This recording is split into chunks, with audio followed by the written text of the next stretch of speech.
President Joe Biden has now signed his massive COVID-19 relief bill. The president says that $1.9 trillion package will give financial relief for millions of Americans struggling in our pandemic. The White House sped up their plans yesterday to sign the bill, something the president says he originally planned to do today.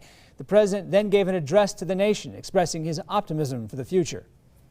This historic legislation is about rebuilding the backbone of this country and giving people in this nation, working people, middle-class folks, people who built the country, a fighting chance.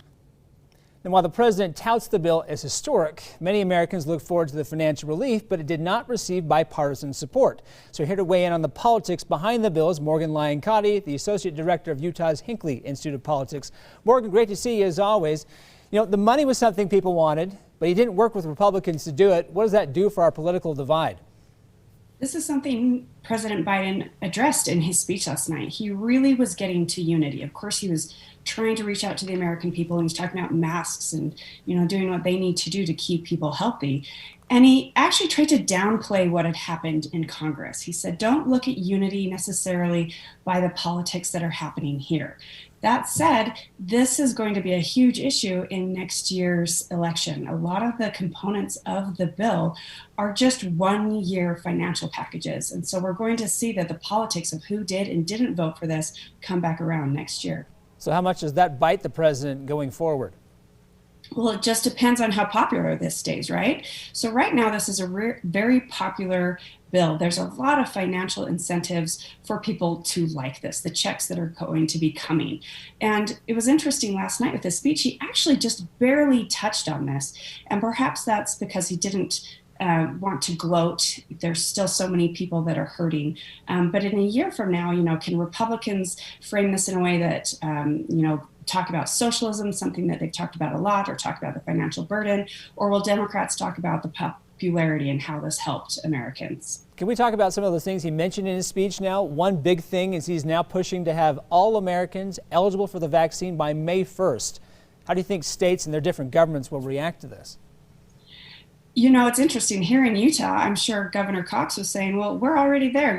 We're planning on doing this on April 1st. With the amount of vaccines that are being ordered recently and are really rolling out to the states, this does seem like a realistic goal. And we've actually seen that the Biden administration has even been criticized by sort of under-promising some of these goals, saying we can do this by May 1st when really they know that this will easily be done. But I think there was a lot of cautious optimism. He was trying to put out these realistic markers so people can look forward to what we hope is the end of this really difficult time, while still realizing we still have some time to get through. We've still got to mask up and do some of these other things. So with that under-promising idea in mind, what do you make of his benchmark for July 4th as our signal or that moment for us to return to normal? Yeah, again, we saw another echo of what's happening here in Utah. Our own Governor Cox talked about how he wants to be in a July 4th parade. I think this is something a lot of Americans are looking forward to. Last year, we heard then President Trump talking about Easter, and I think everybody sort of realized that just wasn't a realistic thing, and that was hard.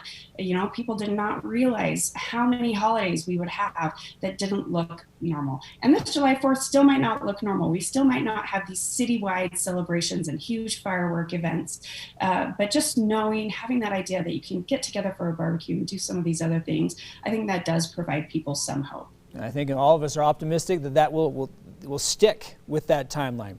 Morgan, how do we connect with you? Go to hinckley.utah.edu. There you go. Of course, Morgan Lyon-Cotti with the Hinckley Institute of Politics. As always, thanks for talking with us this morning, Morgan. Thank you, Brian.